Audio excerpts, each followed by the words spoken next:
ओ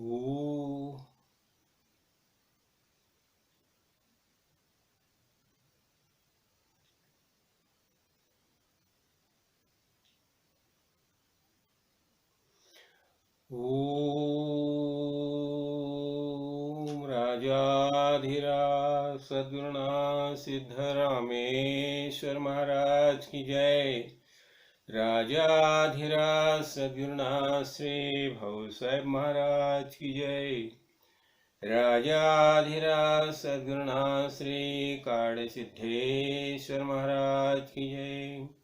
गुरुर्ब्रह्मा गुरुर्विष्णु गुरुर्देवो महेश्वरा गुरु साक्षात् परब्रह्म तस्मै श्री गुरुवे नमः।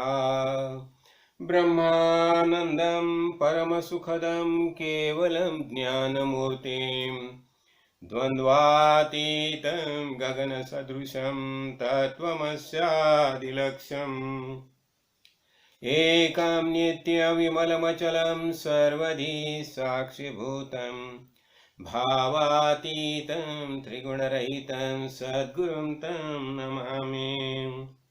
श्रीगुरुचरणप्रतापे पुण्यपापे जाले त्रिभुवन समतीर्थे ज्ञानगंगे म्याले शुभाशुभ पाहता भावना राम झाले निशिदिनी गुरुराया उन्मनी झोपाले।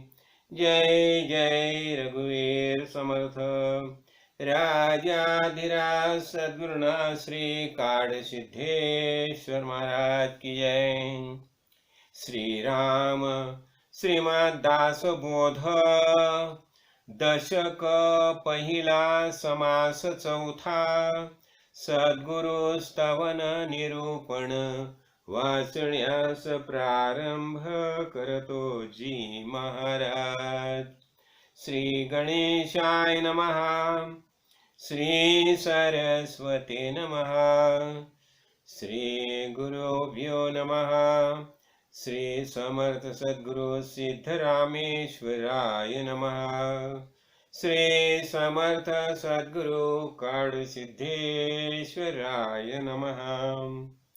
श्री राम आता सद्गुरु वर्णवेना जेथे माया स्पर्शो शकेना ते स्वरूप मज अज्ञाना काय कळे। नकळे नकळे नेती नेती ऐसे बोलत शे श्रुती तेथे मज मूर्खाची मती पवाडेल कोठे। मज नकळे हा विचारू दुरुनी माझा नमस्कारू गुरुदेवा पैल पारू पाववी मज होती स्तवनाची दुराशा तुटला मायेचा भरवसा आता असाल तैसे असा सद्गुरु स्वामी। मायेच्या बळे करीन स्तवन ऐसे वांछित होते मन माया झाली लज्जायमान काय करू। जय जय रघुवीर समर्थ राजाधिराज सद्गुरुनाथ श्री काड़ सिद्धेश्वर महाराज की जय। राजाधिराज सद्गुरुनाथ श्री भव साहेब महाराज की जय।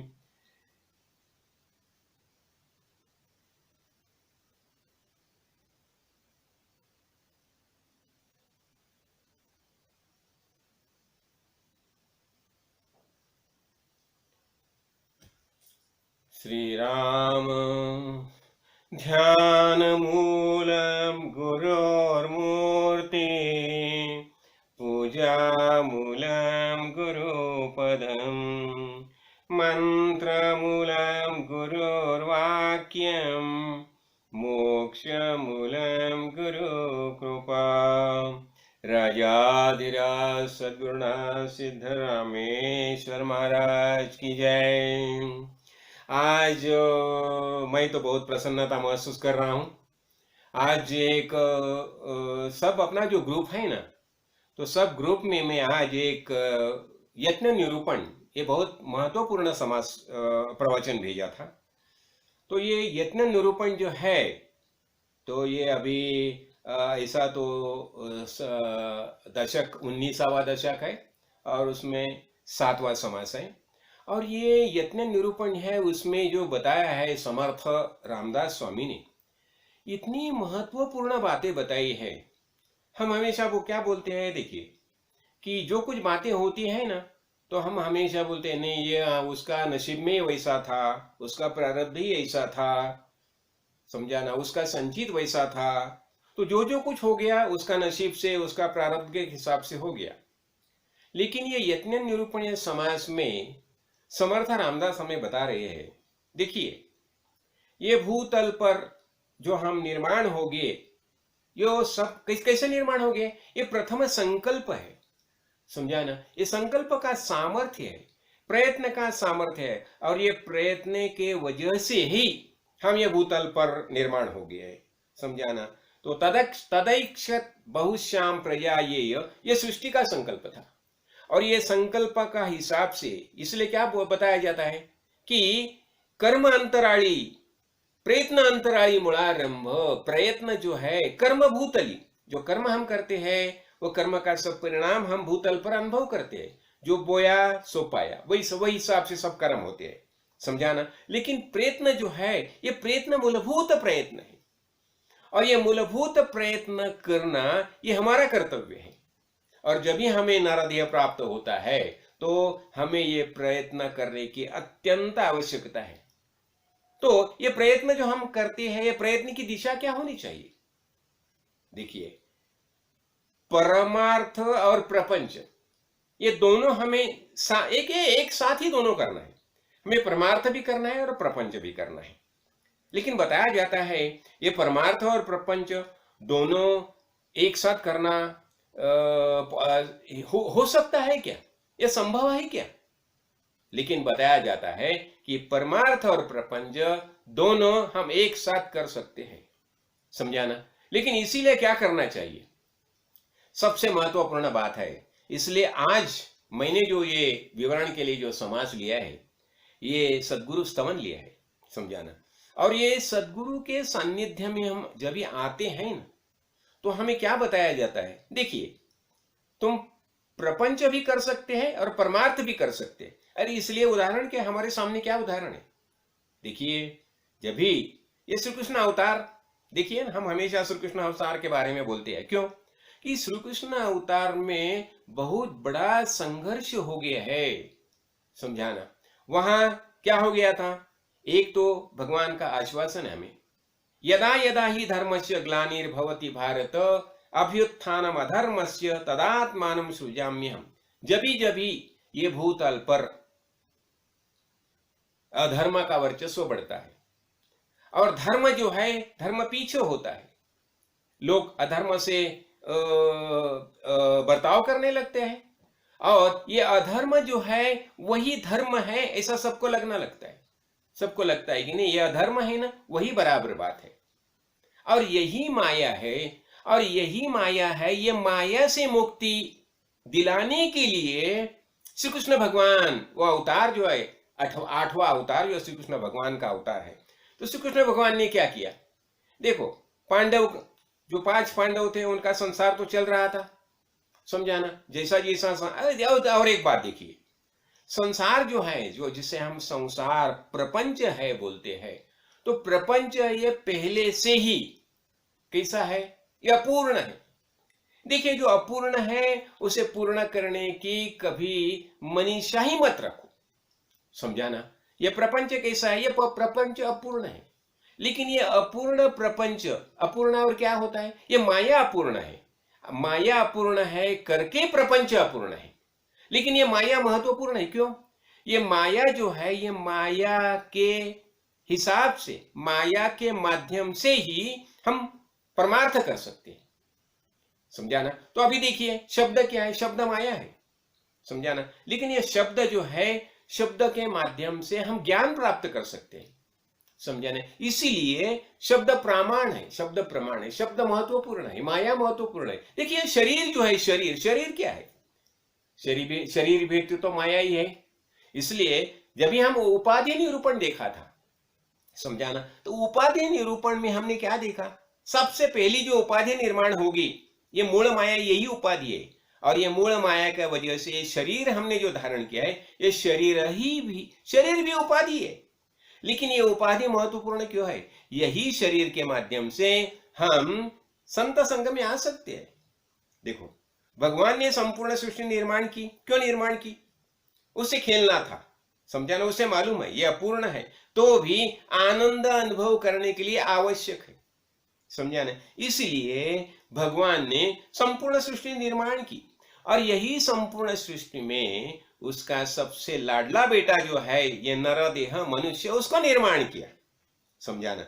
और उसको निर्माण करने के बाद ये मनुष्य जो है, ये मनुष्य आत्मज्ञान प्राप्त करना चाहिए। क्यों? आत्मज्ञान प्राप्त करने के बिना उसे आनंद नहीं प्राप्त हो जाएगा। तो उसे आनंद महसूस करने का होगा, आनंद प्राप्त करना होगा, तो उसे आत्मज्ञान प्राप्त करना अत्यंत आवश्यक है। ठीक है, तो उसके लिए क्या किया भगवान ने? भगवान ने उसके लिए वेद निर्माण किए, समझाना। वेद बोलेगा तो माया आई, उपाधि आई, समझाना। तो लेकिन अब आवश्यक है, अभी शब्द के माध्यम से उन्हें ज्ञान देना शुरू किया, समझाना। अब ये ज्ञान जब भी हम जब भी ज्ञान प्राप्त करते हैं, और ये ज्ञान प्राप्त करने के लिए उन्होंने क्या किया? उन्होंने पहले 10 प्रजापति निर्माण किए, समझाना। वेद निर्माण किए, वेद समझाने के लिए उसने प्रजापति निर्माण किए, और सब प्रजापति को काम दे दिया। वशिष्ठ, अत्रि, अंगिरा, ये सब जो है, और सबको काम दिया कि ये मेरा लाडला बेटा जो मनुष्य है, उसे तुम भूतल पर जाके सब ज्ञान देना चाहिए, समझाना। ये सब कार्य कर रही है। और ऐसे ये कलियुग में क्या किया? कलियुग में उसने यही भूतल पर सदगुरु आए, समझाना। और सदगुरु के रूप में कौन आया? भगवान स्वयं बता रहे हैं कि ये सदगुरु जो है ये कौन है? ये मेरी ही मूर्ति है, मेरे ही प्रतिनिधि है। और तुम जब ये सत्संग में जाएंगे और सदगुरु की उपासना करेंगे, सदगुरु की भक्ति करेंगे, तो क्या हो गया? तो वो ज्ञान तुम्हें प्राप्त हो जाएगा, समझाना। और सदगुरु ऐसे है, ये महापुरुष जो है सदगुरु करके भूतल पर आती है, वो ज्ञान से परिपूर्ण होती है, समझाना। वो भगवान के प्रतिनिधि है, समझाना। इसलिए वेद, उपनिषद, ये सब जो ग्रंथ है, वो सब ग्रंथ के माध्यम से वो हमें ज्ञान देते हैं, समझाना। और इसलिए क्या बताया जाता है? देखो, ये सब यही समर्थ बता रही है, यहाँ समर्थ बता रहे हैं कि तुझे न अभयं करे अनाथ माया। ये माया जो है अनावर माया हे, वो सरे जैसे सूर्य प्रकाशे अंधारे पळून जाए। ये माया जो है, देखिए, ये संपूर्ण विश्व है, माया है। तो माया का मतलब हो गया, माया बोलेगा तो भ्रम है, भ्रम, समझाना। ये कैसा हो गया? ये भ्रम के बारे में बताया जाता है। देखो, ये भ्रम कैसा निर्माण हो गया? जब भी हमारा जन्म हो गया, तो हम क्या देखा? हमने अपना शरीर देखा। कुछ साल के बाद जब भी हमें ज्ञान प्राप्त हो गया, हमने पहला क्या देखा? हमारा शरीर देखा। और ये पूरा सृष्टि जो है वो हमने अपना 2 आंखों से देखी। और हमें क्या लगा? ये हमारा शरीर जो है यही वास्तव में मैं हूं, समझाना। ये पहला भ्रम हो गया। और दूसरा, संपूर्ण विश्व जो है, ये विश्व क्या है?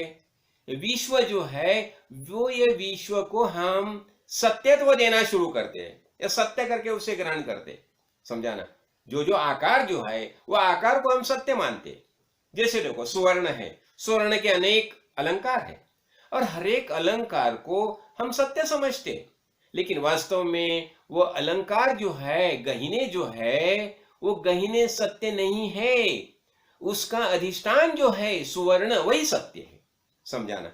तो जब भी हम संत संग में आते हैं, तो सदगुरु हमें बता देते हैं, भाई तुम शरीर नहीं हो, शरीर तूने धारण किया है, लेकिन ये शरीर में चैतन्य रूप आत्मा जो है, वास्तव में तो वही तुम्हारा रूप है, समझाना। ये हमें ज्ञान प्राप्त होता है। और ये ज्ञान प्राप्त होने के बाद क्या होता है? देखिए, जैसे हम क्या करते हैं, देखो, हमारे घर में समझो एक 3, 4, 5 मेंबर है, समझाना। तो हर एक के बारे में हमारे अंतःकरण में प्रेम रहता है, समझा ना। हम उसके ऊपर प्रेम करते हैं। क्यों प्रेम करते हैं? हमें लगता है नहीं वह हमारा सगा है, हमारा भाई है, हमारी बहन है, हमारी माता है, पिता है, इसलिए हम सबके ऊपर प्रेम करना चालू करते हैं। लेकिन जब ये हमारे ज्ञान दृष्टि हमारी विकसित होती है, हमें पता चलता है ये संपूर्ण विश्व जो है, ये विश्व मेरे ही सदगुरु भगवान ने निर्माण किया है, समझा ना। मेरे ही ईश्वर ने निर्माण किया है, मेरे माँ बाप ने निर्माण किया है। तो सबके बारे में हमारे अंतःकरण में प्रेम निर्माण होता है, समझा ना। तो ऐसा ये जो प्रेम है, घर घर का, हमारे कुटुंब का, हर एक परिवार का, हर एक जो सदस्य है उसके बारे में हम प्रेम करने लगते हैं। अब ये प्रेम करना ये हमारा स्वभाव हो गया, देखिए, समझा ना। ये प्रेम जो है, अब प्रेम हम क्यों करते हैं? प्रेम करने से हमें आनंद प्राप्त होता है। तो प्रेम करना हमारा स्वभाव है, समझा ना। तो इसके बारे में देखिए, और इसके बारे में एक बहुत महत्वपूर्ण बात मेरे ख्याल में आई अभी। याज्ञवल्क्य ऋषि जो है वो मैत्रेयी को बताते हैं, हे मैत्रेयी, मैं तुम्हारे ऊपर प्रेम करता हूं, तुम सबके ऊपर प्रेम करता हूं। क्यों? आत्मार्थे ही पर प्रेमा नैव चान्यार्थे आत्मनि तस्माद आत्मा परानंदा पर प्रेमस्पदा यतः। देखो, आत्मार्थे ही पर प्रेमा, मैं खुद खुद को आनंद होता है इसलिए मैं तुम सबके ऊपर प्रेम करता हूं। आत्मार्थ ही पर प्रेमा नहीं वह अन्यार्थ आत्मनि, तुम्हें अच्छा लगता है करके मैं प्रेम नहीं करता। देखिए क्या बता रही है कि तुम्हें अच्छा लगता है करके मैं तुम्हारे ऊपर प्रेम नहीं करता, मुझे अच्छा लगता है इसलिए मैं तुम सबके ऊपर प्रेम करता हूं। इसलिए बताया आत्मार्थ ही पर प्रेमा नहीं वह अन्यार्थ आत्मनि तस्माद आत्मा परानंदा। इसलिए क्या होता है कि जिसके ऊपर वास्तव में प्रेम करना चाहिए ऐसा एक ही तत्व है और वही तत्व है आत्मा, तस्मात आत्मा परानंदा। पर प्रेमास्पद, सबसे ज्यादा प्रेम जिसके ऊपर करना चाहिए ऐसी एक ही बात है और वो बात है आत्मा।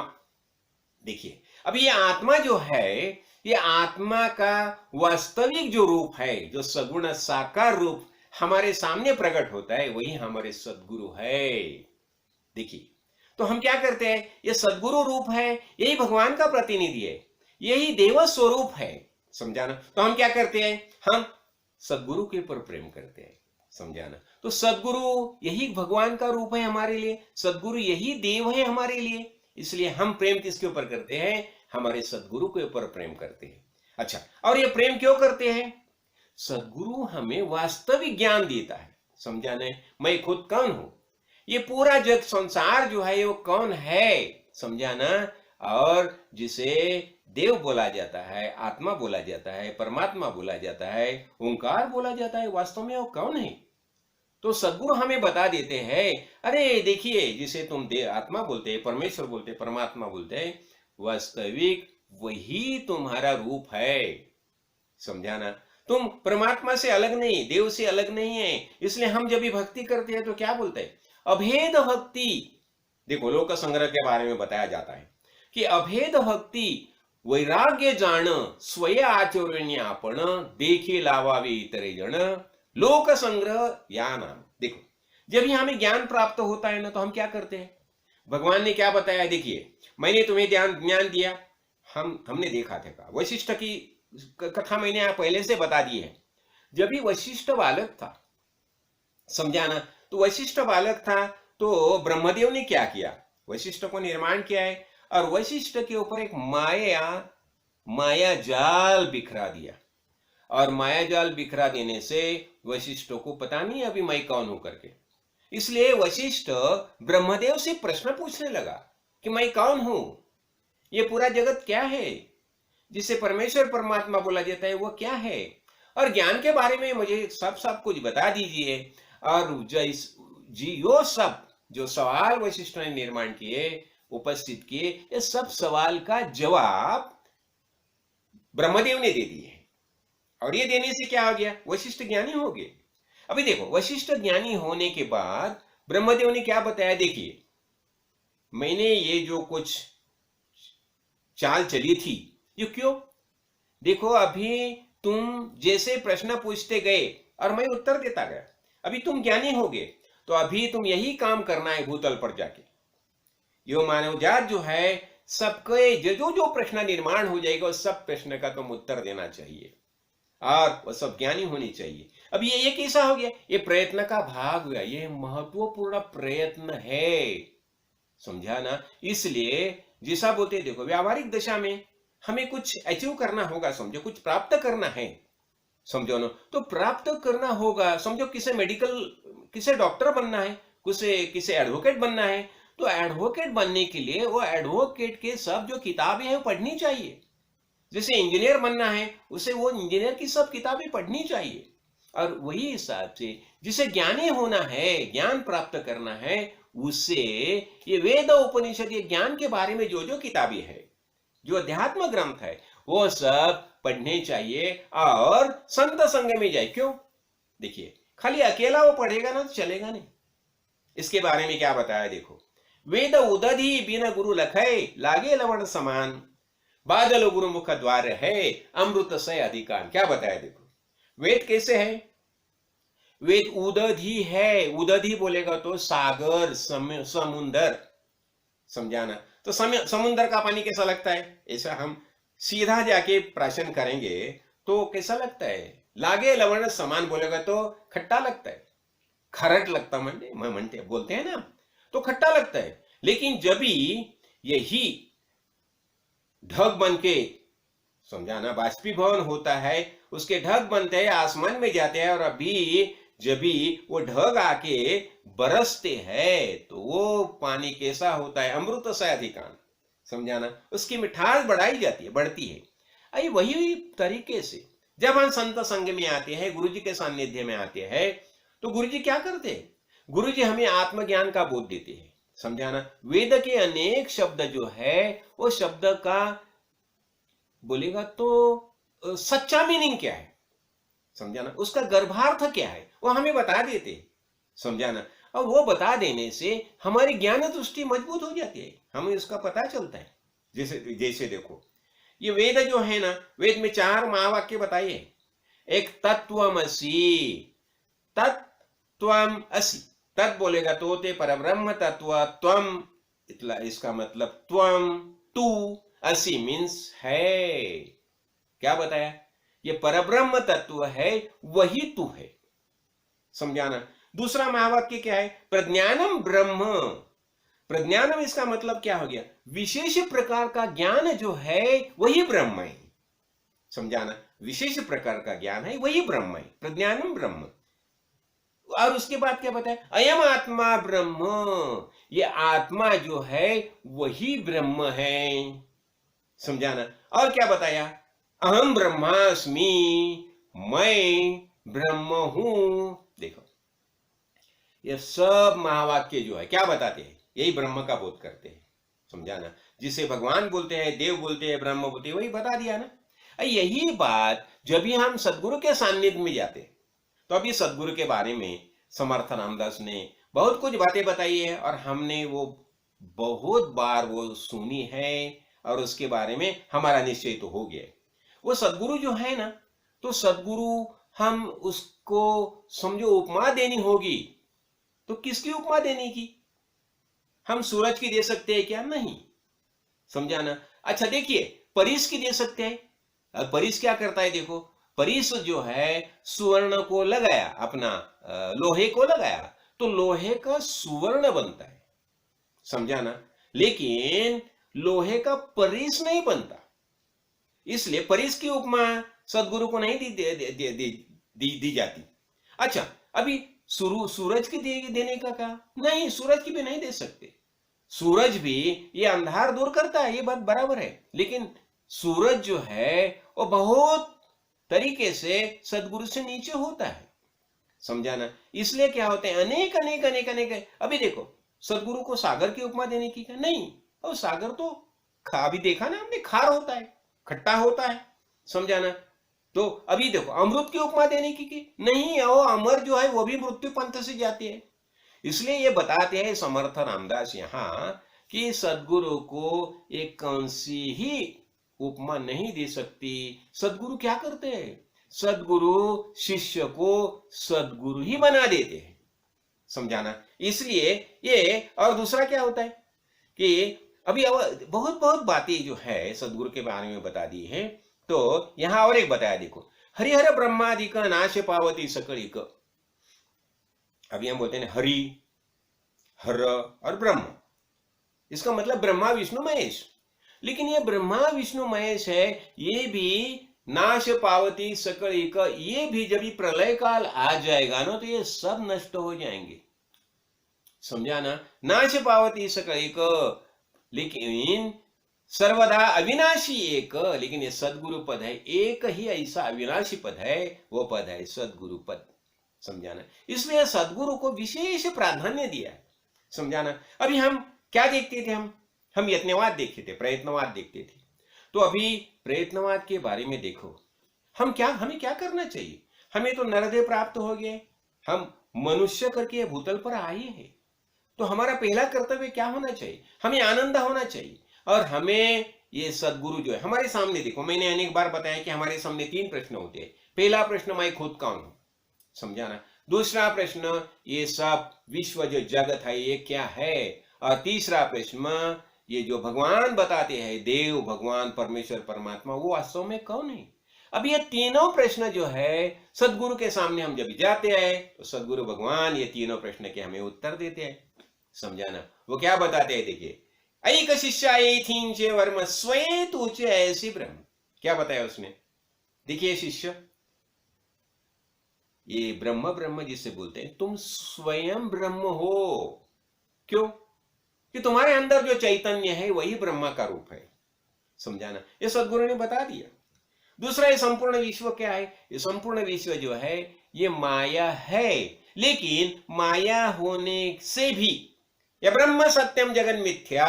क्या बताया? देखो, जैसे देखो, घट कुंड्यादिकम सर्वम मृत्यु कामात्रैव च तद्वत् ब्रह्म जगत सर्वम इति वेदांत डिंडिमा। देखो, वेद गर्जना करके बताते हैं क्या?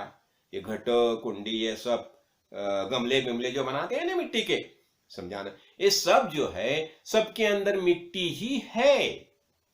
वैसे ही ये संपूर्ण जगत है, क्या है? तद्वत ब्रह्म जगत, ये संपूर्ण जगत ये ब्रह्म ही है। क्यों? उसकी निर्मिति उत्पत्ति ब्रह्मा से होगी है। समझाने? इसलिए संपूर्ण जगत क्या है? ये ब्रह्म ही है, जिसे हम अन्वय भक्ति बोलते हैं। अन्वय भक्ति में क्या होता है? जो दिखाई देता है सब ब्रह्म रूप ही है। समझाना? तो ये कौन समझाता है हमें? ये सदगुरु समझाते। समझाना? तो उन्होंने पहला प्रश्न का उत्तर दिया, तुम ही ब्रह्म हो, संपूर्ण जगत है वही ब्रह्म रूप ही है। समझाना? और तीसरा प्रश्न क्या हमारे सामने था? पहला, मैं खुद कौन हूं? ये संपूर्ण जगत क्या है? और जिसे देव बताते हैं भगवान, परमेश्वर, परमात्मा, वो कौन है? वो अरे तुम ही है। यही रास्ते से, यही तरीके से जब भी हम संत संग में जाते हैं तो सदगुरु भगवान हमें ये सब प्रश्न के उत्तर देते। समझाना? तो हम निश्चिंत होते। ठीक है, अभी निश्चिंत हो गया। अभी हमें क्या करना चाहिए? देखो, अभी हमें भक्ति करनी चाहिए। समझाना? और भक्ति के बारे में क्या बताया जाता है? भक्ति के बारे में देखो, ऐसे तो अनेक भक्त हो गए। समझाना? ये नवविधा भक्ति बताई जाता है, दासबोध में बताइए, श्रवणम कीर्तनम वंदनम दास्यम सख्यम आत्मनिवेदनम। क्या बताया? श्रवणम कीर्तनम पाद सेवनम अर्चनम वंदनम दास्यम सख्यम आत्मनिवेदनम, ये 9 प्रकार की भक्ति बताई है। समझाना? लेकिन जो भक्त बन गया ना, उसके अंदर ये 9 प्रकार की सब भक्ति ऑटोमेटिक आती है। समझाना? अभी हम क्या बोलते हैं? देखो, मारुति राय को हम दास्य भक्ति का आदर्श मानते हैं। समझाना? लेकिन मारुति राय के अंदर सब भक्ति थी। समझाना? और दूसरा, ये अपना भरत को हम सख्य भक्ति मानते हैं। समझाना? भरत, विभीषण, ये उन्होंने भगवान के साथ सख्य भक्ति की। अर्जुन सख्य भक्ति का प्रतीक माना जाता है। लेकिन ये उनके अंदर सब भक्ति थी। क्यों? और भगवान से बातें सुनते थे। श्रवणम कीर्तन, भगवान नाम का संकीर्तन करते, विष्णु स्मरण, उनका पाद सेवन करते थे, अर्चनम करते थे, पूजा करते थे, उनके साथ सख्य मैत्री थी। समझाना? और आत्मनिवेदनम, उन्होंने सब ने अब भगवान को अर्पण किया था। देखो, आत्मनिवेदन भक्ति के बारे में हमें हम हमेशा बलिराजा की कथा लेते हैं। समझा ना? बलिराजा ने क्या किया? जब भी भगवान ने बताया उसे कि मुझे कुछ नहीं चाहिए, मुझे त्रिपाद भूमि चाहिए। समझा ना? तो त्रिपाद भूमि, पहला पाव पृथ्वी, दूसरा पाव स्वर्ग। उसके पूछा अभी मैं तीसरा पाव कहाँ रखूं? तो बलिराजा ने बता दिया, भगवान आप तीसरा पाव मेरे सर पर रखिए। यही आत्मनिवेदन भक्ति। खुद को ही भगवान को समर्पण कर दिया। समझाना? तो हमें भक्ति करनी है। समझाना? और भक्ति वास्तव में भक्ति कभी होती है? देव या भगवान मुझसे कोई अलग है और मैं कोई अलग हूं, ऐसा भाव होगा तो इससे ये भक्ति नहीं होती। तो भक्ति कभी होती है? जब देव और भगवान मैं ही हूं, अलग नहीं है। समझाना? अभी जब हमारा भाव तैयार होता है, भगवान भक्त अलग नहीं है, भगवान और भक्त दोनों एक ही है। समझाना?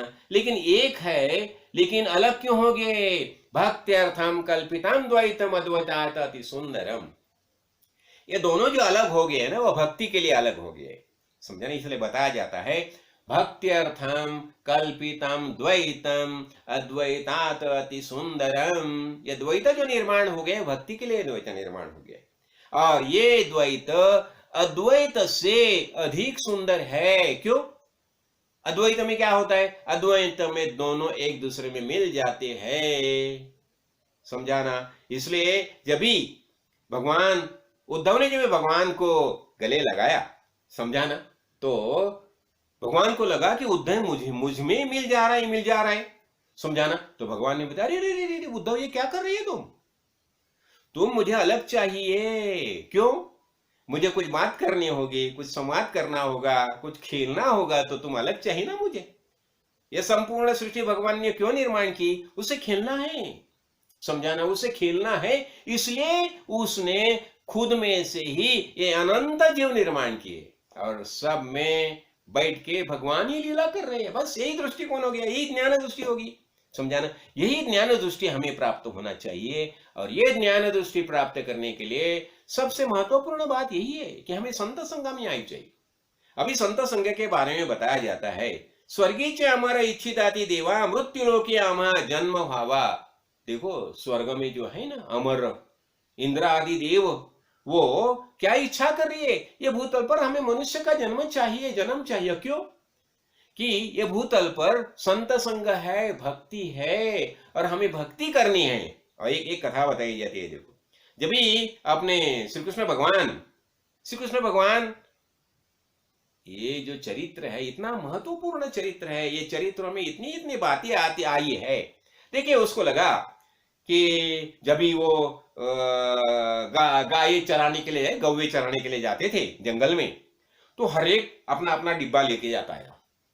समझाना? अपनी अपनी रोटी लेके जाते थे। अभी जब भी श्री कृष्ण भगवान ने देखा, अरे मेरा डिब्बे में तो माखन है और बाकी के डिब्बे में कुछ नहीं, कुछ प्याज है, चटनी है, मिर्ची है, रोटी है। बोला ऐसा नहीं चलेगा, हर एक को सबको सरीखा मिलना चाहिए। साम्यवाद श्री कृष्ण भगवान ने वो टाइम से देखा, और उसने क्या किया? नहीं, हम सब जो अपना रोटी है ना, हम एक जगह करेंगे। समझाना? और उसे काला बोलते थे, काला। और वो काला सब एक जगह करके फिर वो सब मिलके खाते थे। समझाना? और ये भगवान का काला था। बाद में वो पानी में डोह में जाते थे हाथ धोने के लिए। समझाना? तो वहां देखिए क्या मजा है। वो स्वर्ग के जो देव है ना, वो मच्छी बन के आए उसमें। क्यों? वो प्रसाद हमें मिलना चाहिए करके। समझा ना? वो बाजू का डोह में मच्छी बन के आते थे, और उनका हाथ से जो प्रसाद छुट्टा था ना, ऐसे धोते थे जब भी, तो वो जो कण गिरते थे वहां, वो प्रसाद, काला का प्रसाद ग्रहण करने के लिए वो मच्छी बन के आते थे। कौन? स्वर्ग के देव। ऐसा महात्म्य है ये भक्ति को। समझाने? इसलिए प्राधान्य किसे दिया जाता है? भक्ति को प्राधान्य दिया जाता है।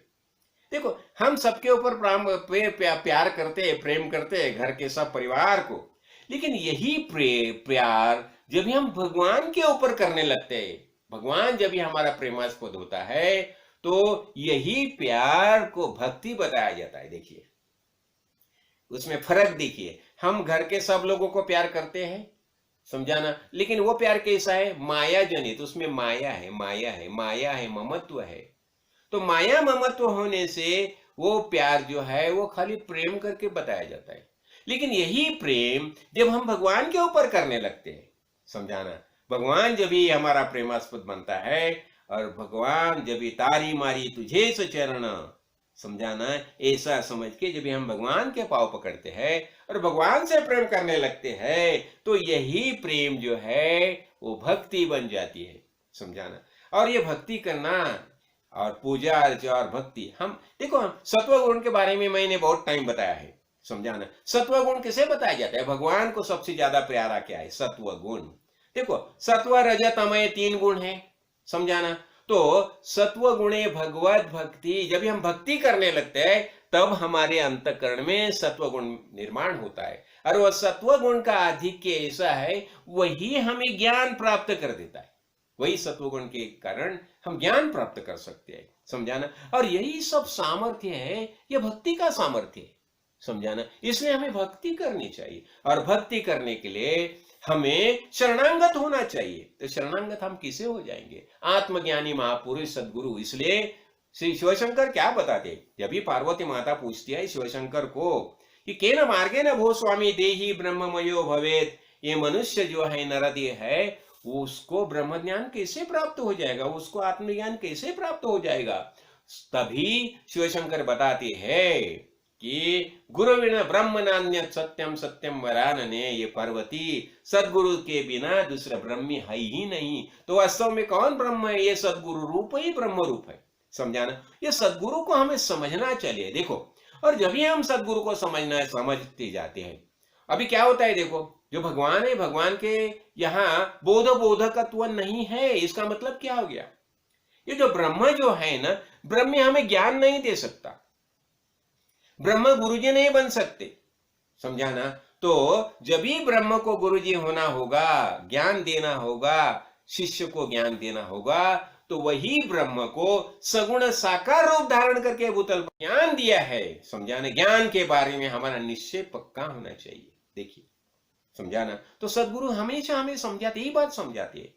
हमें क्या समझाते हैं? देखिए भाई, तुम एक ही करना, क्या? सत्संगम सततम कुरु, और दुस्संग सर्वथैव त्याज्यम। सत्संग जितना हो सकेगा उतना करना चाहिए, और गलत आदमी के संपर्क में नहीं जाना चाहिए। इसलिए क्या बताया? दुस्संग सर्वथैव त्याज्यम। गलत आदमी से संपर्क रखो मत, उसके सान्निध्य मत जाओ, और संत संग जितना हो सके उतना संत संग में आ जाओ। और इसका परिणाम क्या हो जाएगा? तुम्हें वास्तव में जो आत्मज्ञान है, ज्ञान है, खुद के बारे में ज्ञान प्राप्त हो जाएगा। तुम कौन हो और ये संपूर्ण सृष्टि कौन है, यही हमें ज्ञान प्राप्त करना चाहिए। और दूसरा क्या होता है, देखो, हर एक आदमी का एक स्वभाव होता है। हम जहां से निर्माण होंगे, जहां से हम निर्माण होंगे, वहां जाके मिलना, ये हमारा स्वभाव है।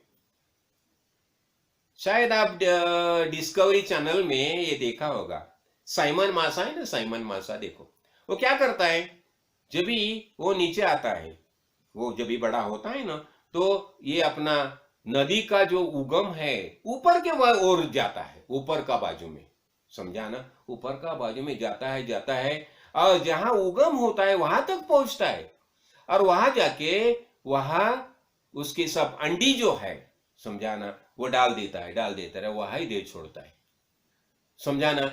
ये क्या हो गया? जहां से आया वहां पहुंचा।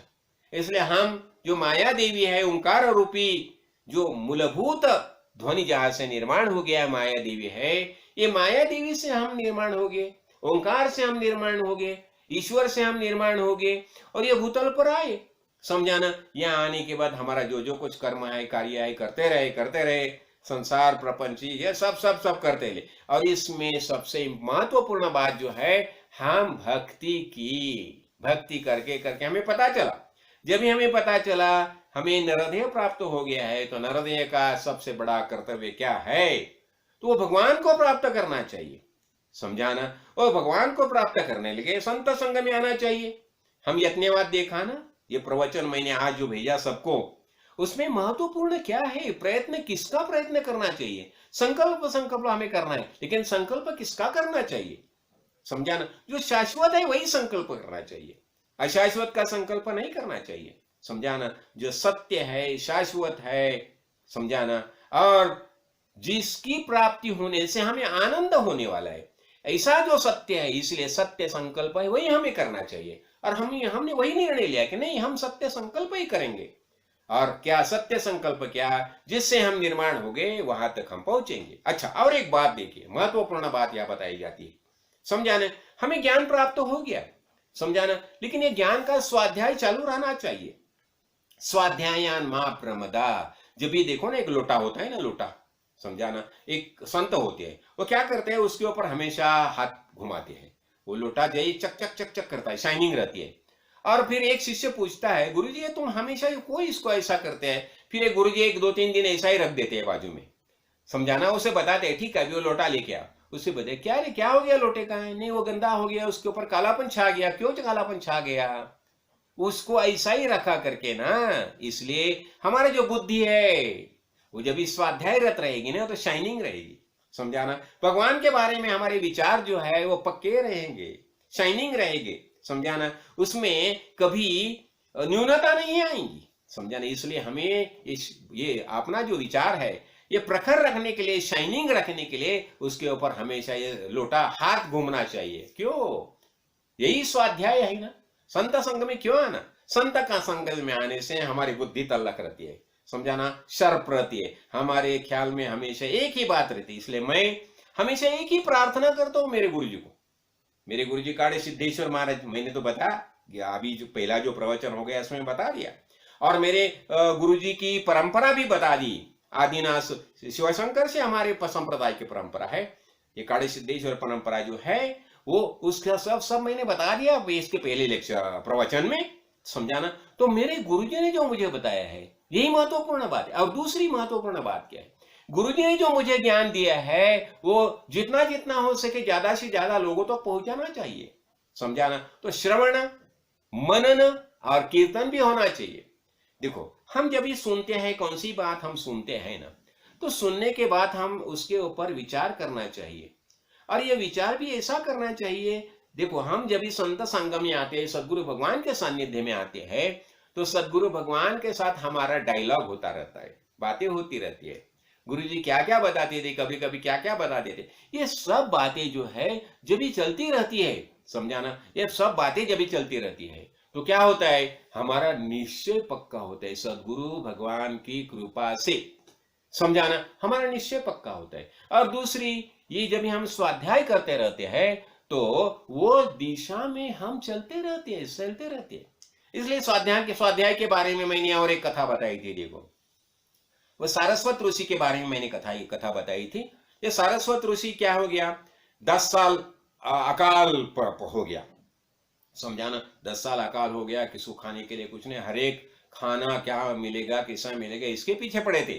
लेकिन सरस्वती ऋषि की माँ थी सरस्वती नदी, उसने बता दिया अपने बेटे को, देखो बेटा तुम फिक्र मत करो, तुम्हारा खाने पीने का सब जो कुछ व्यवस्था मैं करूंगी, तुम तुम्हारा स्वाध्याय चालू रखो।